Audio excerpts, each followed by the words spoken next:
recording by Star Studio, Tekari.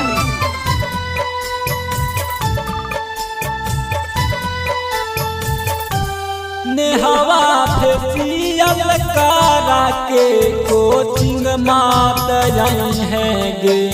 नेहवा facial करा के कोचिंग मात है गे। नाता लाई कन के माना बहाक जयतौगे। नाता लाई कन के माना बहाक जयतौगे। नेहवा फेसियल करा के कोचिंग मास्टर है गे। नाता लाई कन के माना बहाक जयतौगे। नेहवा लाई कन के माना बहाक जयतौगे। पूजवा लाई कन के माना बहाक जयतौगे।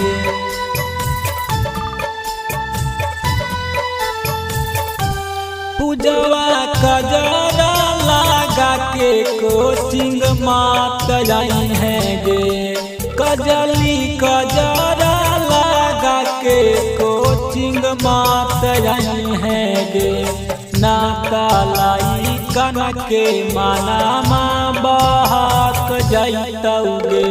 नाता लाई कन के माना बहाक जयतौगे। कजली कजरा लगा के कोचिंग मात है गे। नाता लाई कन के माना बहाक जयतौगे।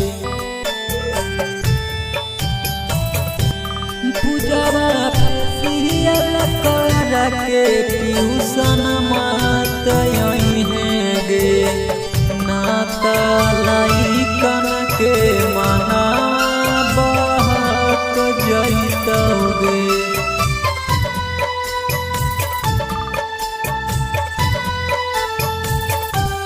कहे राइटर मुरारी ऐसे मात है गे।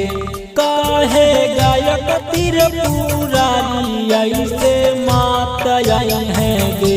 नाता लाई कन के माना सनाक जयतौगे। नाता लाई कन के माना सनाक जयतौगे।